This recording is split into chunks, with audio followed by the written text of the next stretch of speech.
Bem-vindo ao SBEMcast. Você está no EndoRounds, discussão de alto nível com base em evidência.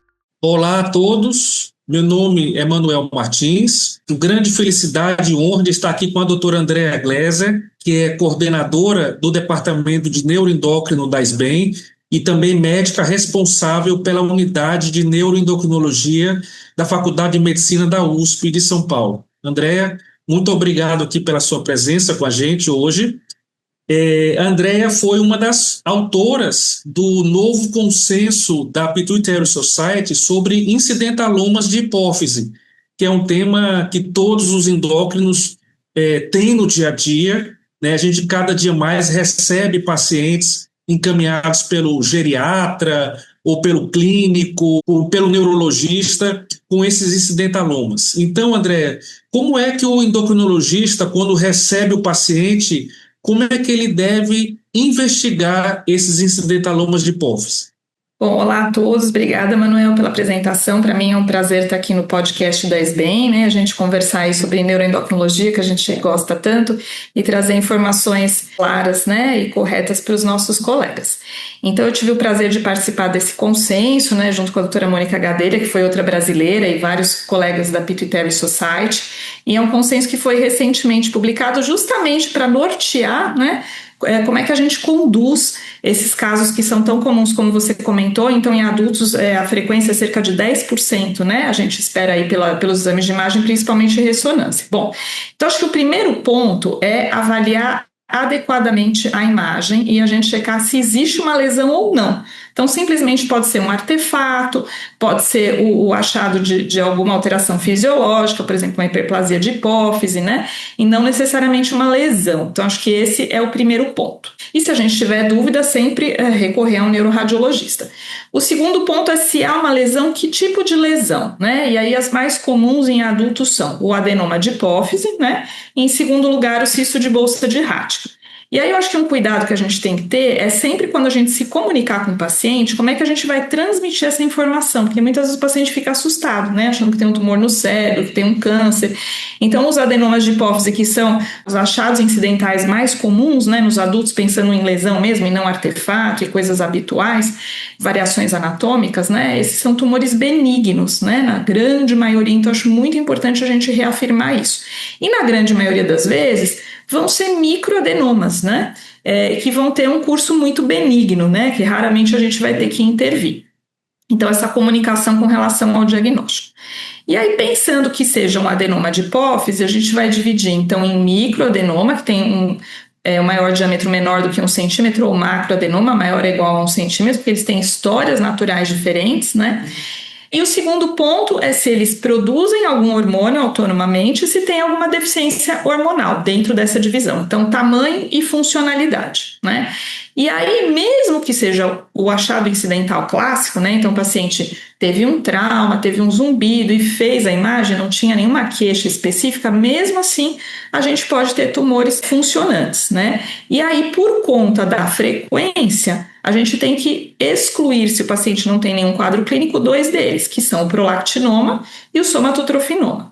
Então, é obrigatório a gente dosar a prolactina sérica e o IGF-1 para a gente descartar prolactinomas e acromegalia, mesmo sem um quadro clínico característico ou os achados nos exames físicos característicos dado a frequência. O Cushing, o hipercortisolismo, a gente investiga aí sim, quando há um quadro clínico sugestivo. Tá? Então, esse é o primeiro ponto. E o segundo, da funcionalidade, descartada a hiperfunção ou em conjunto, é a gente verificar se tem alguma deficiência hormonal. E aí uma informação interessante que o consenso traz é que a gente deve investigar a hipofunção mesmo nos microadenomas. Isso é raro, né? Então tem alguma série de casos que falam lá em 10% e nos macro mais de 30%, mas se a gente puder fazer uma avaliação hipofisária completa mesmo nos microadenomas, isso é indicado. Se a gente não puder, por uma questão de custo, né, e da localização onde a gente está atendendo esse paciente, pelo menos a dosagem de prolactina e IGF-1 no microadenoma para a gente descartar hiperfunção, porque o tratamento vai ser totalmente diferente. No macroadenoma, aí sim é mais obrigatório a função hipofisária completa, porque a chance de hipopituitarismo e deficiências hormonais é maior, mesmo que o paciente não tenha nenhum quadro clínico. De novo, às vezes o paciente tem um panhipopituitarismo, deficiência, né, de toda a função hipofisária, e mesmo assim não tem nenhum sintoma específico, às vezes esses quadros têm uma instalação lenta, insidiosa mesmo, tá? Então, tamanho e função, hiper e hipo, né? E se houver uma hiperfunção, a gente vai tratar esse paciente conforme os consensos, e a hipofunção a gente vai fazer a reposição adequada. Bom, a outra questão é, no macroadenoma especificamente, se existe uma proximidade com as estruturas neurológicas importantes, e aí o mais importante é a via óptica. Então, avaliar se o macroadenoma, o micro pode ter também essa relação mais próxima do quiasma óptico, mas é muito mais raro, qual é a distância do quiasma óptico para esse adenoma, né? Então, se houver uma proximidade, ou se houver contato, né? Primeiro, se houver contato, uma compressão das vias ópticas, obrigatoriamente eu vou ter que encaminhar esse paciente para o oftalmologista para fazer uma avaliação neurooftalmológica, né? Que inclui o campo visual, porque se houver alteração visual, isso vai impactar no nosso tratamento. Mas mesmo se não houver um contato com as vias ópticas, e aí eu não preciso fazer uma avaliação neurooftalmológica, eu sei que esse macroadenoma, se crescer, pode levar a alguma alteração neurológica que eu precise tratar de forma diferente. Então, a gente vai ver que no segmento, o macroadenoma que tem uma proximidade com o quiasma óptico é o tipo de caso que a gente vai ter que acompanhar com uma frequência um pouco maior. Então, em resumo, avaliar se é um artefato, se é um achado benigno ou se a gente tem alguma lesão, e as mais comuns são adenoma de hipófise e depois o cisto de bolsa de Raschke. No adenoma de hipófise, se é macro ou micro. Se a gente tem hiperfuncionalidade, aí é prolactina, IGH e GF1, ou se tem hipofunção, se puder fazer essa avaliação mesmo que no micro seria interessante, e avaliar a proximidade das vias ópticas, né? Isso também vale para o cisto de bolsa de Raschke, obviamente, né? Que aí nos adultos é a segunda lesão mais comum, mas basicamente esse é o raciocínio que a gente deve seguir quando está frente a um paciente com um incidentaloma de hipófise.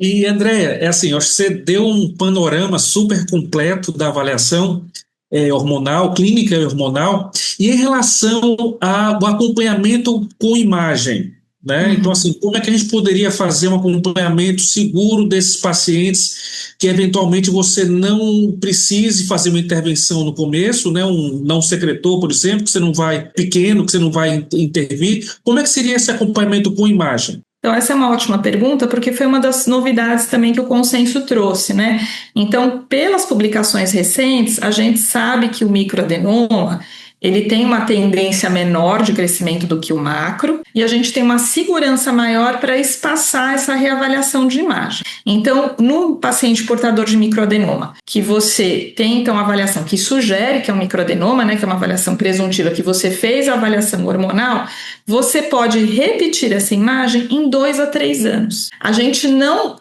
dá alta para o paciente, né? Acho que isso é um ponto bem importante, porque 2 a 3 anos está numa perspectiva de tempo um pouquinho mais distante, então você tem que combinar direitinho com o paciente que precisa ser feita essa reavaliação, porque a gente não tem nenhuma variável clínica ou de imagem ou laboratorial que identifique quem é o paciente que vai ter um crescimento importante, né? Eu acho que é isso que os estudos mostram, então a gente vai ter que acompanhar esse paciente.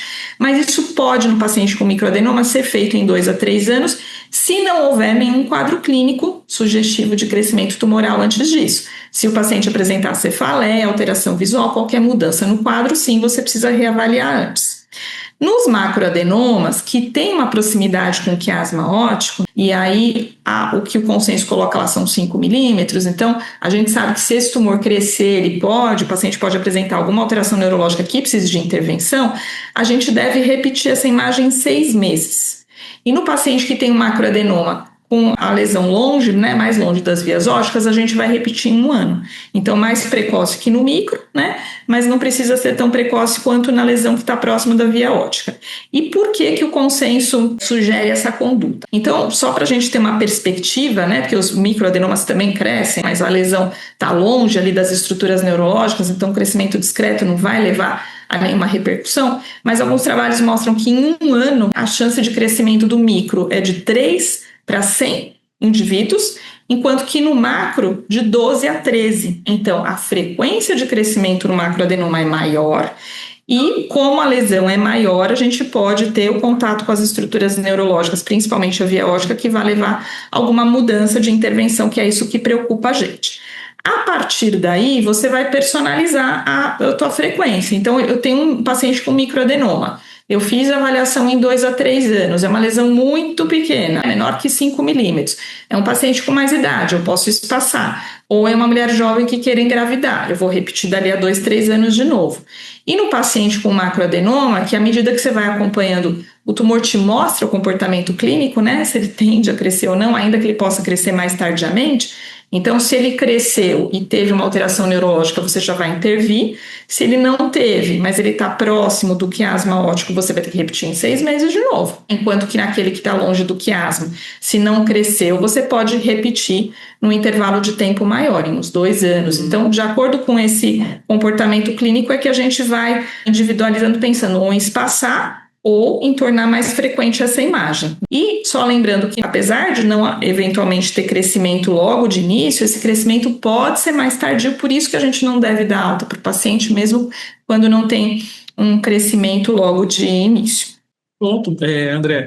Eu acho que essa mensagem sua é super importante, não só para o paciente, porque você demonstra uma segurança para o paciente do risco pequeno de evolução, então tira um pouco da ansiedade, porque para o paciente ele tem um tumor na cabeça, né? Então, assim, então deve causar uma ansiedade grande. E também para o próprio sistema de saúde, nem todo mundo precisa ficar fazendo ressonância aí o tempo todo. Exatamente. André, e assim, uma última pergunta que eu tenho, o consenso, então, ele recomenda só a avaliação de hiperfunção de prolactina e GH, mas nos nossos eventos de neuroendócrino, às vezes sempre alguém pergunta da questão do Cushing. Então, assim, como é que você vê, assim, em que pacientes que você, pessoalmente, como especialista, faria essa investigação? É uma ótima pergunta. Apesar da indicação dos consensos da literatura ser, olha, você investiga se tiver um quadro clínico sugestivo e aí é obrigatório. Então, a gente conhece as características da síndrome de Cushing, paciente que teve um ganho de peso, principalmente uma obesidade centrípeta, os quadros, né, as características mais específicas, as estrias avermelhadas mais largas, né, em regiões que não são típicas de quem ganhou peso, perda de massa óssea, fraqueza muscular. Existem algumas situações em que a gente foge um pouco disso, sim. Então, poderia ser um paciente que tem, por exemplo, uma lesão com microcistos no T2, que pode sugerir, tem alguma secreção de ACTH, um paciente que na sua avaliação laboratorial eventualmente tenha deficiências hormonais de vários setores e o setor corticotrófico preservado, com níveis de ACTH mais elevados, um quadro clínico não tão típico, mas que te chame um pouco a atenção. Aí, nesta situação, acho que vale a pena a gente investigar, porque eventualmente você se surpreende, se você for indicar cirurgia para esse paciente, um adenoma de hipófise ACTH positivo. E aí você vai classificar ele em silencioso, ou em whispering, né, que tem uma certa produção, ou realmente é um não funcionante que tem uma marcação com a CTH e que a gente sabe que isso pode impactar no prognóstico. Eu só vou saber se eu fiz essa avaliação antes. Mas lembrar que realmente eu acho que isso fica mais a cargo de especialistas, porque você pode ter armadilhas diagnósticas no hipercortisolismo e se confundir e fazer um diagnóstico eventualmente de Cushing sem ser Cushing. Então acho que nesses casos particulares a gente deve fazer. No caso em que o paciente tem um quadro clínico que chama muito a atenção, a gente com certeza deve fazer, porque você pode usar essa questão da positividade do ACTH se o paciente for operado para classificá-lo. Muito bom, André. Eu só tenho a agradecer aqui a sua disponibilidade, então, de dar essa contribuição para os associados de um problema tão comum e que gera muitas dúvidas em todo mundo. Então, André, muito obrigado pela nossa conversa aqui no videocast. Eu que agradeço e convido a todos que quiserem se aprofundar a lerem o consenso e os principais pontos. Obrigada pela oportunidade. Para mais informações, confira na legenda desse episódio. Endo Rounds é mais um quadro do Spaincast.